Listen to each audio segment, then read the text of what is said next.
What is up, everybody, and welcome to the Casual Wrestling Daily Podcast. I am your host, the Notorious Nerdy D, and tonight I am about to break down pro wrestling for all the true casual fans. So whether you are listening on podcast networks or watching on YouTube, make sure to like and leave a comment on this week's episode. With that being said, let's jump right into tonight's episode.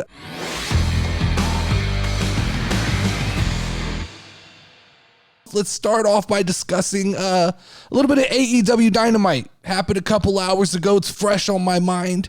And we started the show off with Mox versus Hangman Adam Page. And as most of you know by now, I'm not the biggest Hangman Adam Page fan. I'm a pretty decent Moxley fan. I've come around on Moxley. I'm willing to make the argument right now that Moxley's top 5 in the entire industry. As far as the complete package goes, I think Jon Moxley is top 5 right now as far as his ability to entertain a crowd, his ability to talk on a microphone, his in-ring performance, the whole package from the entrance and everything. He's a top 5 entertainer in the business. I don't know where Hangman Adam Page stands on that list, but what I do know is for the last couple of weeks, AEW has proven to me that they know how to start a show. And I think that's the most important takeaway. This was a hell of a match. I'm not going to argue that Hangman and Mox didn't go out there and put on a hell of a match. That was kind of the apex of a hell of a story that's been played out over the last couple of months. I won't argue any of that. Am I incredibly interested in Hangman Adam Page? Never will be. I don't understand why people love him so much. But what I did see when I saw that match was a hell of an opening to AEW Dynamite. And so, I mean, I think it's at this point in time, we have to start examining a little bit that these cold opens in WWE where we're coming in and they're a little bit confusing. And I think we're booking some matches that maybe WWE thinks are going to be hot, but they're not resonating with the crowd. We have to examine that from the point of view that AEW is getting this right now. There's a lot of things that AEW, and you guys know I'm not an AEW guy. So for me to come out of AEW Dynamite talking like this, it means that I think there are serious problems within the booking of WWE that nobody's really talking about. And I think that tonight, Mox and Hangman showed that's how you open up a show. That's how you start a show. That is how you get the crowd fired up. That is a story with enough meaning that the crowd is behind it. The crowd was definitely on Hangman's side. Mox was playing the bad guy extremely well. It's interesting to me how Mox can just walk that line back and forth. Mox is truly one of the only people in the entire industry that can walk that line back and forth. One week, the crowd may love Mox, and the next week, the crowd is completely turned on Mox and they're booing him. And this week, they were on Hangman's side. But it is interesting how he could do that. But these two guys put on a hell of a show. It was a physical match with all the lariats and all of the clotheslines. They sold well. They sold the head injuries well from Hangman. The Mox was, he really focused on going after the head. And I think that was how you start off a show. That energy, when you bring that kind of energy to start a show, and this has always been a compliment that I've made for AEW, when they get it right, man, boy, do they get it right. And they got it right here. They started off the show with energy, and it didn't slow down from there, because then we immediately go to a surprise return of our boy Adam Cole. Adam Cole is back, baby.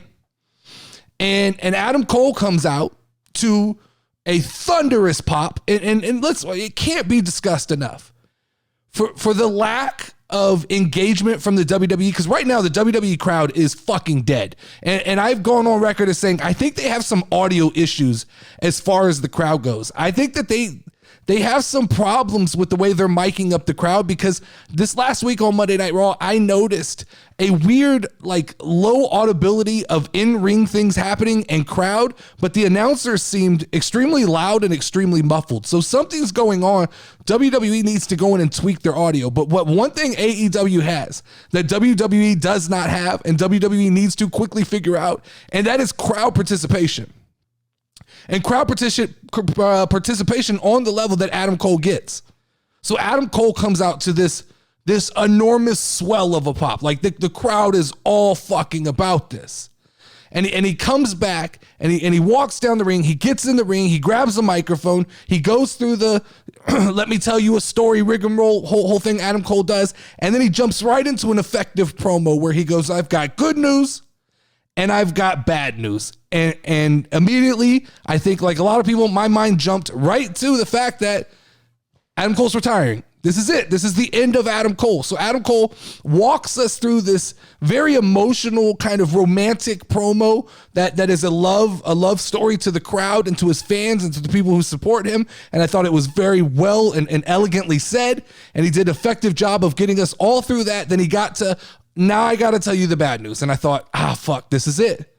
We're losing one. We're losing a good one. We're losing Adam Cole, who I've gone on record as saying he's undersized, but his personality is definitely larger than life, and he is definitely somebody who makes up for lack of size with a abundance of personality.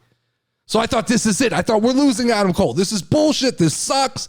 This isn't fair. And then Adam Cole hits us with, this is bad news for everybody in the back because I am back and I am coming for the AEW, because essentially what he said is I am coming for that AEW World Championship, and it doesn't matter how long it takes me, I will obtain that top prize in this industry and I will be on top of the mountain. And I thought that was one of the most effective promos I have seen in the last 3 to 4 years. Now, I know that statement will get eaten apart. People will say there's better promos, but I thought, speaking to me, that promo spoke right to me. It hit me in the heart. I was extremely interested in what Adam Cole had to say, and he took me on a roller coaster that I didn't know where we were going to end up. And so from Adam Cole, we roll over. I believe we got the Hook and the Jungle Boy match with Big Bill and Wesley. I believe that's who was in that match. Solid match. Hook is interesting. I think there's a lot of potential with Hook. I'm not on board with Jungle Boy. I still don't understand the infatuation with Jungle Boy. He seems like a character's just 100% fit to be in WWE and 100% to be marketed to the 15 and under age demographic. I don't understand grown ass men who are infatuated or excited to see Jungle Boy. I just don't get it. And I don't know. I'm not saying that necessarily I always have the right, thumb on the pulse, but I don't understand the infatuation with Jungle Boy. I understood it a little more when he was with Luchasaurus. It was kind of a fun, like, ha gimmick that he rides on the back of his shoulders. But now by himself, immediately throwing him into another tag team with Hook and calling them Jungle Hook, which just throwing two words together doesn't fucking mean anything. You can't just throw two words together and think that people are going to be excited about it. But people, AEW fans will be excited about this because this is, anybody who's under 6'2" and can do a lot of flips, AEW fans are excited about. So this group will go, this tag team will go over well. But like the believability of seeing Big Bill, Big Cass, whatever the fuck his name is now, seeing him flop around the ring and be ineffective, it was what it was. It wasn't a bad match by any means, but it's not my cup of tea. That's not my cup of tea when I'm watching AEW. So I fast forward through that, and we get to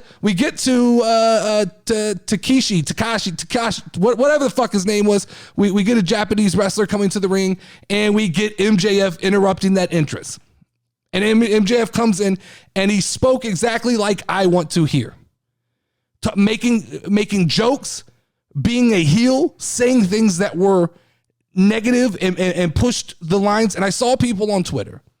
I saw the people on Twitter overreact to this. I saw so many people on Twitter go, oh, MJF, he's the IWC, they're getting tired of MJF already. And it's fucking laughable because the IWC used to get on me because I didn't give him enough credit. Now that he's been champion for a couple weeks, the IWC is already getting tired of MJF. And I see they're turning on him. They're going, oh, his jokes are on a 5th grade level. I thought they were funny. I thought he was extremely funny. I thought the take a shit joke was I don't know. Maybe I'm just old school. Maybe I'm funny. I saw people, MJF is so racist. No, he's not. It's a joke.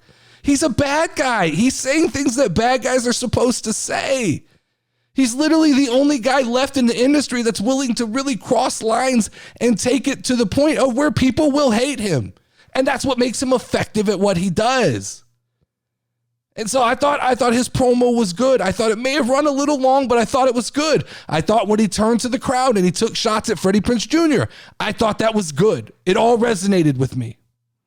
AEW this week kind of, the wavelength kind of resonated with my feelings this week. And I was like, all right, I'm behind what's going on here. And he hit all the right spots. And I thought that the effectiveness of using MJF to tune me in to a match that I normally wouldn't watch.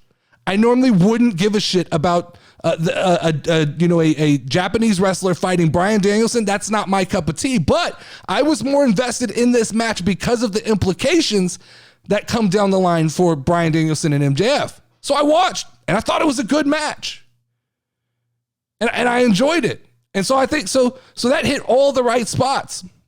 One question I do have, and this is just me as I'm watching wrestling, these things pop into my mind. After what happened in the NFL a week and a half ago, 2 weeks ago, with the player who had the heart issue on the field, and I don't know, I didn't follow it enough to know exactly what the diagnosis was, but I know there was talk at one time about it being from a blow to the chest. I sometimes wonder how safe are these chops to the chest where we just go back and forth and we are just beating on each other's chest? Because that's definitely more of an AEW thing than it is a WWE thing. That is definitely a characteristic of AEW to just sit and chop on each other's chest. And they just go back and forth. And then some of them are incredibly loud and some of them are incredibly hard. And I don't know. I'm not calling into question. I'm asking just from an actual casual curiosity, how safe is it to just continue to beat on a man's chest? And you see, Bryan Danielson develop these internal bruising and these marks across his chest. I just, it would be interesting to know, like, what is the risk that wrestlers assume every time they take one of those chops, especially from guys like Gunther and the Big Show, guys whose hands are like fucking hammers.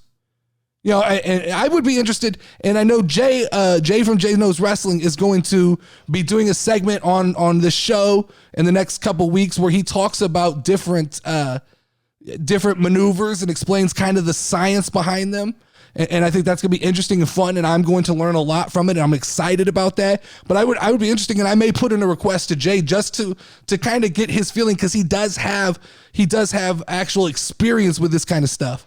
I would be interested to find out, like, first off, how fucking bad does it hurt? Because I'm not going to let someone chop me, to find out. And secondly, like, how risky of a maneuver is that actually? It would be interesting to find that out. But moving on, we got Saraya and Toni Storm versus Britt Baker and Jamie Hayter. I think a lot of fans were disappointed. There was no surprise. I think a lot of fans are mad at Britt Baker for dropping the tease of Sasha Banks or Mercedes Moné, whichever you want to call her.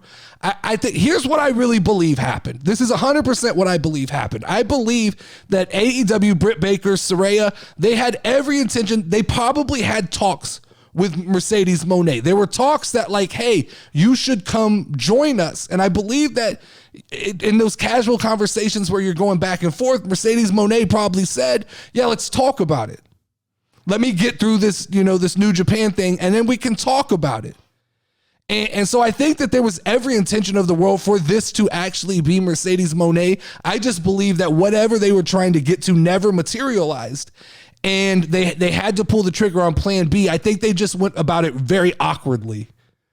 I think that they needed to be much more clearer that there weren't. And then even Saraya on Twitter kind of dropping hints at some more surprise. Like, I think they should have been extremely clear before Dynamite started that this is not a possibility. Now, I get that, like, you can use that momentum to drive viewership, but it's kind of a dirty trick. And I said it last week. I said I think this did a little bit of a disservice to Toni Storm, because actually it was a perfectly fine women's match. It was good. It was fun to watch. I enjoyed it, but it did a disservice because I think the entire time a lot of people were waiting for that moment, even as Toni Storm came out, for like, all right, where is the bait and switch? Where is this switch going to happen? Instead of us just being excited about two well put together teams getting in the ring together. And so I think that that just goes to, that's just a lesson learned, I think, by AEW, where you got to be careful what you tease, 5 weeks back when because they teased that this was going to happen and everybody got real excited and the speculation began. And I think you have to be careful, because even if you think something will materialize, you have to have a plan B, and they didn't have a plan B. I even thought at the time it could be Naomi, but there obviously was no surprise. And then we finished off the show. We finished off the show with the Elite and Death Triangle having the 7th match of a best of 7. And, I could have predicted this from 6 miles away. We now are past the idea that Kenny Omega and the Young Bucks deserve any repercussions, further part in the media scrum problems. And what they did was they figured out a clever way to get back the trios titles that made people feel like it's been a real long time since they were suspended.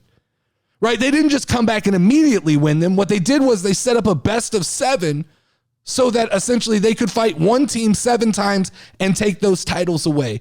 Do I really give a shit? I don't care, because I really don't care about the trio tag titles. I don't even know who's the next up, right? Who's next up to challenge for those belts? Is it just going to be these 2 teams over and over? I think House of Black is probably interesting in that position. But, here we go. The Elite win the trios tag team title. Cool. Once again, it was another match that was extremely exciting to watch. In the moment, a lot happening, people jumping off the ropes, landing in tables, hitting people with hammers, ladders flying left and right. There's a lot going on. Problem is, once the match is over, I don't fucking remember any of it.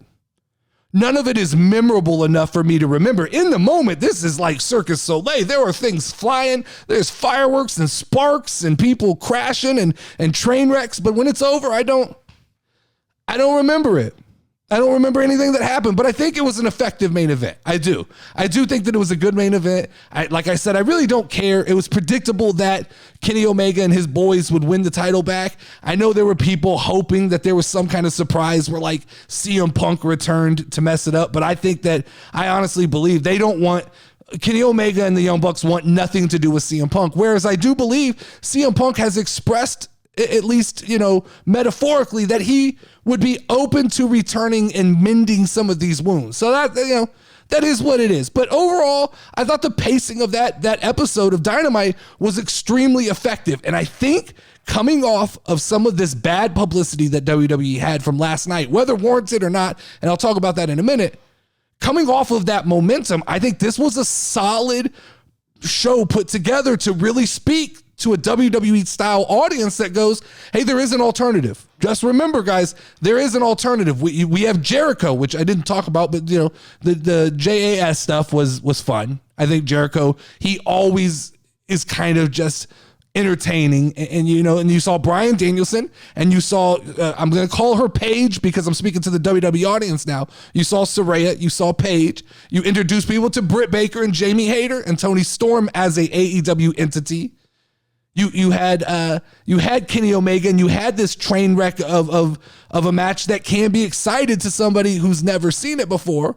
And you had Adam Cole, which I thought well-timed return. And you had Moxley and Heyman. I think that was a very well put together show by Tony Khan, coming out of some of this fallout from WWE. Stop what you're doing right now and head over to patreon.com/The Casual Wrestling Show and hit that follow button. And if you really enjoy the content, become a patron of the show for just $5 a month. You'll gain access to behind-the-scenes videos and all kinds of exclusive content. That's patreon.com/The Casual Wrestling Show. I put my heart and soul into trying to provide you guys with entertaining podcasts every day, and I truly appreciate every single person who listens to the podcast, whether you're a patron or not. Now let's get back to it.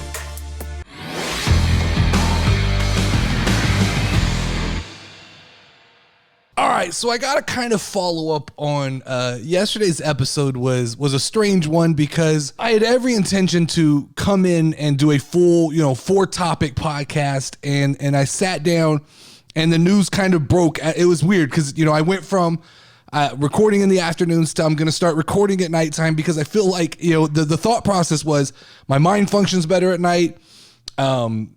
I kind of can digest the news from the day. And it was just happenstance that like the Stephanie McMahon stuff happened earlier. And then the rumors broke later in the day, and I was able to kind of sit down and record while this thing was going on. And so that episode ended up being just a 15-minute, like me just unloading emotionally what I was thinking at the time. Now I've had 24 hours to kind of sit down and really process what everything means and kind of what happened. I think, I could speak more coherently as I usually do, and I could talk about this from a more logical standpoint. Number one, did everybody completely fucking overreact last night to what was happening? 100% yes. Like we all did, me included, right? And it was happening, and I was refreshing Twitter, and you had all of these experts and like insiders continuing to speculate and like giving us just a little bit, like we were like fish being baited by a hook, right? They were just, here's a little bit more. Here's a little bit more information. Here's a little bit more. And I was just, digging in and really trying to process it. And I kept going, well, I'll record in 10 minutes. I'll record in 15 minutes. And ultimately what ended up happening is I think we just all overreacted to possibly speculation, or possibly we all overreacted to what will become reality in the near future. But overall, I think, we have to be a little bit smart when we talk about these things and overreact. The reality is that the Saudi Arabia Public Investment Fund, they own a lot of things. It's not like they're just going to invest in WWE and take ownership and completely change things. Like they have ownership in Disney and other big companies. They have stakes in a bunch of different companies, and they haven't come in and completely changed anything. I think the reality is, if you want to be scared about this, be scared that Vince McMahon is back in control. That I think that is the biggest fear for most people. And maybe that is what the fear is for a lot of people. That's not the fear I heard from some people. Some people were getting on and saying, if the Saudis are in control of WWE, then I won't watch anymore because I don't believe in what they believe in. That's cool. And that's you. You do you. But as far as I'm concerned, it's just like, this is another person just having, the money is coming down a tunnel and it's just taking a right instead of taking a left, and it's ending up in a different bank account. But the reality is, it's going to be business as usual in WWE. Now, does it mean we possibly lose a couple of superstars? Yeah, I'm sure. Like, does it mean that, if this goes through, does it mean there's a chance we lose Sami Zayn? Yeah, but the WWE has survived without Sami Zayn before. Like, we can be on, like, and Sami Zayn may be the best thing going right now, but there, a year from now, there'll be new stories. A year from now, there'll be new IWC darlings. A year from now, there'll be new casual favorite wrestlers. That's just the nature of this beast. It keeps moving no matter what happens. And so I think that right now, the thing that you look at is you really have to kind of be concerned with is, are you completely opposed to Vince McMahon taking back over the WWE? Now, anybody who's listened to this show knows that I have not been overly favorable of Triple H and his booking past Clash at the Castle. I think he came in extremely hot, extremely on the mark. He nailed it with a few big things, but now I'm not 100% sure. How are we not sure that wasn't predetermined? How do we know that wasn't the direction Vince McMahon was going? Now, I do know Triple H brought back some people that were fan favorites. He brought, Johnny Gargano, Karrion Kross, Emma. He brought back a bunch of these people, but we then hear kind of behind the scenes that he's immediately kind of unhappy with those people already. So now we have to question, well, was Vince just right about all this stuff? And I'm not, by no means am I on team Vince McMahon, but I'm just asking, what really changed? Like, what is this? What is the huge difference? I believe there is a morale difference. I do believe that the morale was lifted when Triple H took over. But other than that, I didn't see a huge change in the product. In fact, there were a few things that I think Triple H doesn't do extremely well that kind of were exposed. I think that the ending of Monday Night Raw, I think Triple H struggles closing out a show. I think he struggles giving us a reason to watch for the next week. He just, for some reason, he can't close out the show on a good enough cliffhanger to keep us involved. I think that he books in kind of an erratic, he books a little bit more like Tony Khan does, in a sense of giving us maybe some matches that we want to see, but they're just weirdly positioned for no reason. And so I do think, so the question ultimately becomes, how upset are you if Vince McMahon takes back over? And from someone like me, I really don't give a shit. Like, as long as the product is good, I really don't care. And we act like the product has never been good under Vince McMahon. It's been like, it'll be fine. And Vince McMahon will figure out. And there is always the possibility that Vince McMahon saw what was happening and said, okay, when I come back in, there are certain things that I may need to relax on or do differently or listen to the crowd. Like, we just don't. My point is, we just don't know. And for us to overreact and for people to be running around screaming that they're just completely done with the WWE, that's insane.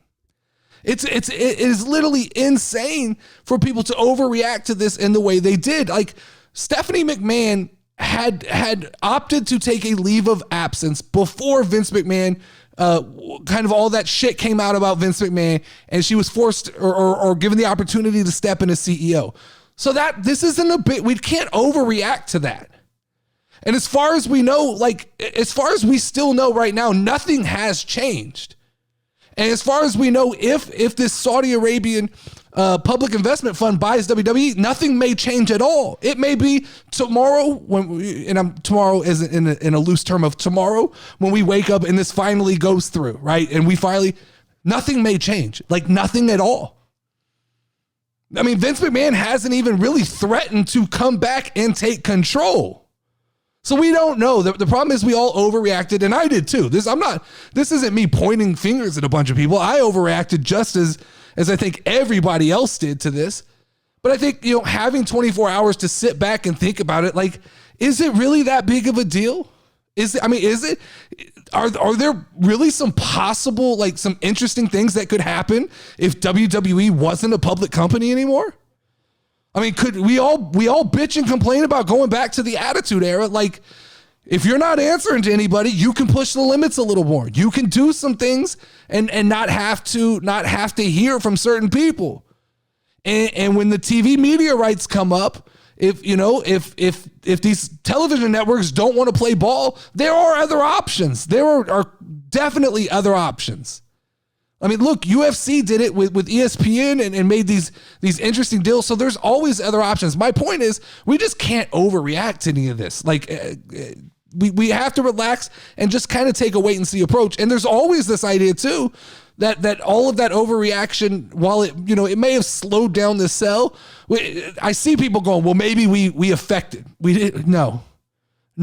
Well, I gotta tell you, that's not how business works. Like, WWE, that's $7 billion is what it's rumored to be at, right? It's rumored that the Saudi investment fund is going to pay about $7 billion for WWE if they purchase it. We didn't affect that. Our overreaction didn't affect that. Maybe it slowed it down. Maybe they're looking at different ways to work the deal. But if that deal's on the table, Vince McMahon's taking that deal. We got to be realistic about that. Do you want the chance to win a $25 WWE gift card? The Casual Wrestling Daily Show is now on all podcast networks, and we need your help. Head over to Apple Podcast or Spotify and leave the show a 5-star review. Then make sure to tag us on your preferred social media network. Drawings will be held after each WWE Premium Live event, so head over to Apple Podcast or Spotify and make it rain stars on the Casual Wrestling Daily Podcast. Back to the show.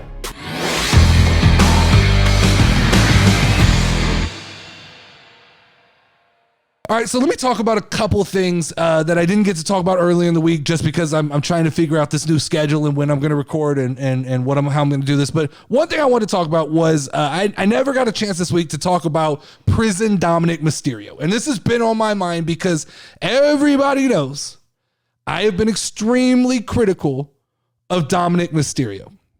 And I'm going to continue to be. I'm not done with that. So Prison Dom came out this week and he cut his promo. And so where do we start? Let's start with just the look. Nailed it. They nailed it. 100%. When this first happened, when his music hit and he walks out and the presentation and the package, I said, they nailed it. This is it. They finally figured out what to do with Dominic. And he comes out and he enters the ring and he sits down and he's let me tell you guys about my time in prison. And once he starts talking, I go, oh, this is still Dominic Mysterio. There's something about him. He does not resonate. He cannot get, no matter how hard he tries, he can't take me away from this idea that he's still just Dominic Mysterio. I can't see him in the character he's trying to play. And I get that this is a comedic role. And there's parts of it that are working real effectively. And then there's parts of it that I go, if he could just fucking commit a little bit, this would be perfect. This would be the best thing in professional wrestling. And I understand why there's a certain amount of people who don't look that deep into it who are completely loving this. And that's cool. I'm glad. I want Dominic Mysterio to get over. I want Dominic Mysterio. I'm waiting for the time that everybody comes back and says, I told you so. I'm always rooting for the wrestler to overcome whatever criticism I'm placing in front of them. I'm always rooting for Darby Allin to come back and prove me wrong. I'm not wishing negative. I'm just trying to be objective. Same with Dominic Mysterio. I'm being objective when I talk about him, but I hope that he proves me wrong. I hope he continues to get better. I hope he is developing a character that he really can get behind and get into, because the elements are there. WWE has laid out the groundwork for a character that can really, really work for Dominic Mysterio. A few tweaks I'd like to make are he needs new ring gear. The fucking button-up shirt should be his ring gear. The bandana should be his ring gear. He should look like Eddie Guerrero. That's who he should look like. He should take on that persona instead of kind of playing the character, and then when he gets into the ring, he looks like the old Dominic Mysterio. There are parts of this that I really enjoyed, but I still can't. I'm not 100% sold on the idea that this is going to work. Now, do I like the idea of the Judgment Day kind of finding balance and taking shape as something that's being a little more structured? I do, because I think that whether it was on purpose or by accident, the group is starting to take form in the sense of, I think as always should have been, Finn Balor is the leader of the Judgment Day. And from here on out, it should be portrayed that way. Stop with the ambiguous, this is just a group of 4 superstars. Finn Balor is the most established. He's the most well-recognized. He has the most accomplishments. He is the leader of the group. Damian Priest should be presented as the muscle of the group, which I think they're starting to do a little bit. I think that could be an effective Rhea Ripley, the wild card of the group. We don't know what she's going to do. She might go off and fight for the women's title. She might one day pop up and go after Austin Theory in the United States Championship. The wild card, I like it. And Dominic Mysterio is the comic relief of the group. And if they continue to push it in that direction, it can be effective. And if Dominic Mysterio can commit to this role and let go, it almost looked like he wanted to laugh as he was saying things. And I think if he can kind of get behind the joke, and if he can play the joke in a way that it's like him not knowing that he's being funny, it looked like Dominic knew this was funny. If he could play naive to the idea that he knows it's funny, this can fucking he can be one of the big, he could get on the level of like a Santino Marella, of one of those gimmicks that are comedic, but that just transcend even the serious people on the roster. So I'm with it, and I've been critical, but I still we're not there yet. We're not there yet, and I'm not willing to say we're there yet. I still think there is work to be done with Dominic Mysterio, but we are moving, they are definitely moving in the right direction.